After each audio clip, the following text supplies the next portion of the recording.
Is love enough for a relationship? A lot of men of God have talked about this. See, if a person's purview about love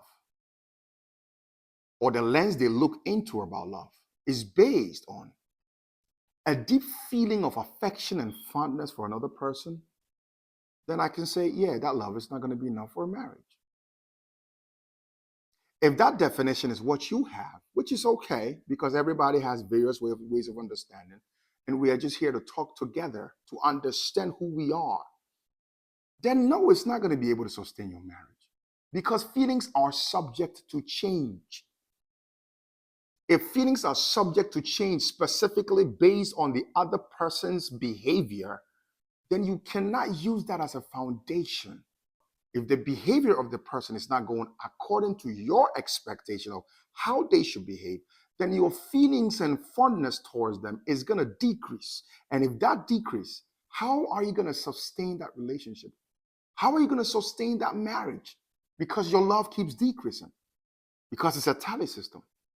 However, if your understanding of love is God is love, and his love is the standard, not your perception, he becomes the standard, and his standard is agape, love by sacrifice. Then the question is God enough? Yes, God is more than enough. I am content with Christ. He's more than enough. Because the depiction of that love stems from a place of sacrifice. A God of comfort on his throne sends forth his most precious, not an angel, but his most precious, his entire heart, for my sake and for your sake, not just to come bearing all the powers and the might, but coming as you, to be in your shoes, to understand how you behave, to be able to mediate for you.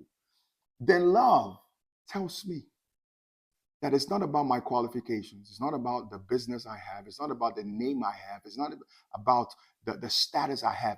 It's about how much I can put those down to elevate what I prefer as mine, to bring them up to the level of what is my status. That becomes love.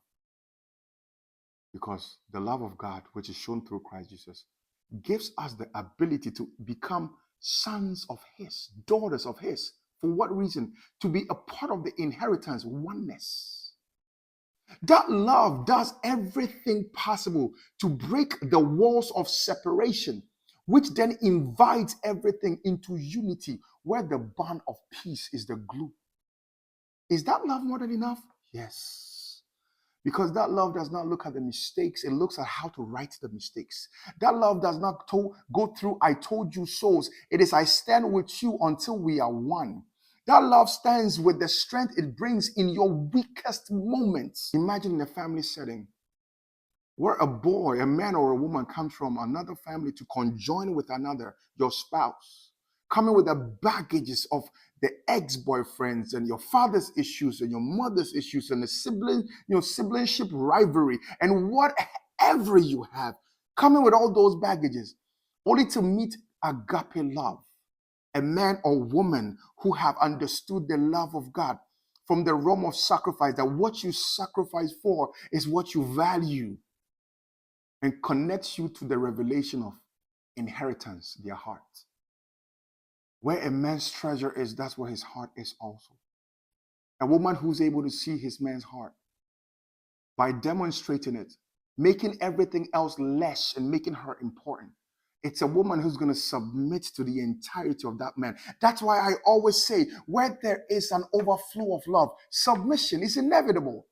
But here we are, as Christians, fighting. Here's what we have going on now. You are supposed to be my husband. You're supposed to love me. Why ain't you loving me? Well, I'm not loving you because you ain't submitting to me. Yeah, I'm not loving you because you ain't submitting. We're actually not performing the true meaning of the agape. We are requesting from each other the very actions we should produce, because wherever there's an overflow of love, submission is inevitable. Show me a person who is loved, and I'll show you a person who's loyal. Show me a person who is completely cherished, loved, sacrificed for, honored, and valued, and I'll show you a person who finds their identity in such. It is time we adapt to the way of God's love.